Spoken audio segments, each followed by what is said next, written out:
Vous écoutez le quiz, issu de l'épisode S1009 du podcast Faut pas pousser les ISO, diffusé le jeudi 15 mai 2025.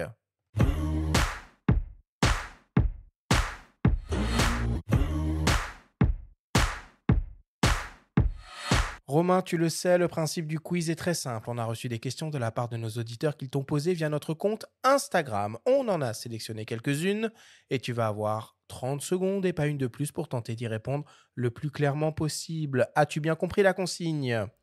Yes. Alors on y va. Première question qui nous vient d'un dénommé Franck. Est-ce que c'est toujours aussi galère à équilibrer les gimbals ?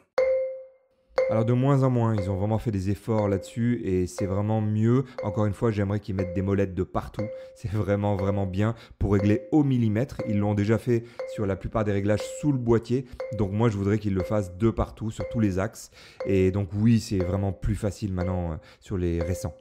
Et c'est bien quand même de prendre en compte cette histoire d'ergonomie, de poids, d'encombrement sur ces séries d'optiques en focale fixe. Est-ce qu'on gagne vraiment du temps sur le gimbal et finalement, si on a réussi à équilibrer avec un 50 mm et qu'on a Clairement. un boîtier et qu'on a un 35 mm foutu pareil, bah, c'est les mêmes réglages?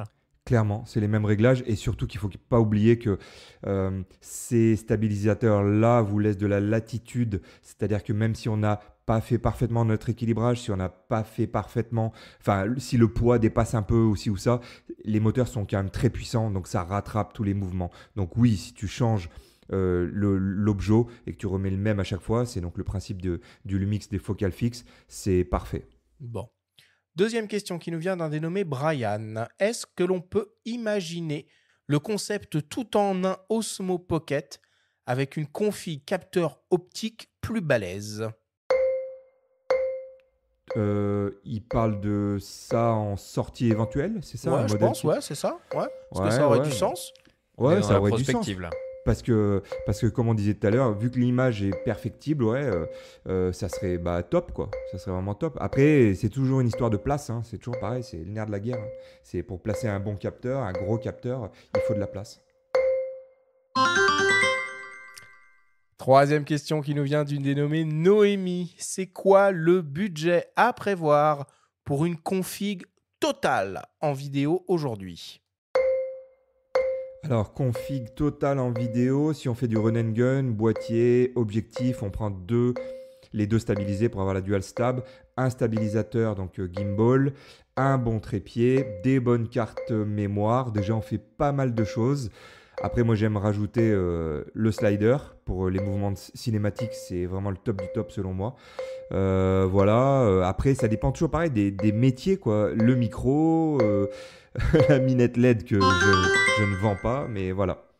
Et on n'a pas oublié de parler de filtre un peu quand même dans tout ça. Ouais, carrément, carrément. Non, non, mais tu as entièrement raison. On a oublié la base. Je ne sors Ouais, jamais sans juste la base, quoi. ouais, les filtres ND variables. Mm. Filtre ND variable, c'est absolument indispensable parce qu'on règle son exposition avec le ND variable, avec le filtre ND variable. Donc prenez la qualité. Indispensable.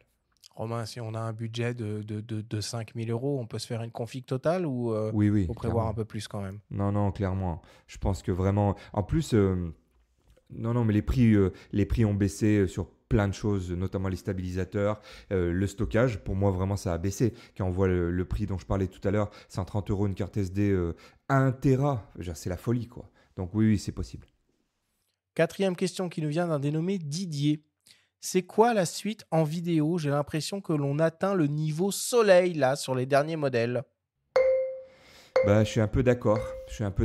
C'est à chaque fois, il y a des ajouts. Ben, justement, un ND interne, ça peut être vraiment cool pour justement ne pas avoir à mettre des filtres ND variables devant ton objectif. Et puis après, ben, le false color, comme propose Lumix sur le nouveau boîtier, là, ça, c'est le genre de truc qui va nous faire gagner énormément de temps. Voilà, des options, quoi. Mais ouais, ça devient difficile, hein. Plafond de verre, comme on dit. Et pour terminer, Romain, une question qui tue, une question de mes soins. Si tu devais conserver un seul et unique accessoire vidéo, lequel et pourquoi? Je pense le filtre ND variable parce que tout simplement, je n'ai pas le choix. Si je veux garder donc mon 25 images par seconde avec ma vitesse, avec mes ISO, que je choisisse exactement mon ouverture comme je veux, etc. Si tu veux ton réglage comme ça, tu es obligé de régler ton exposition avec un filtre ND variable. Donc voilà, prenez un bon, n'oubliez pas. Ouais, c'est bien, on l'a oublié dans la discussion, mais Je finir me là-dessus, on l'oubliera pas. Allez, on conclut là-dessus. Merci beaucoup.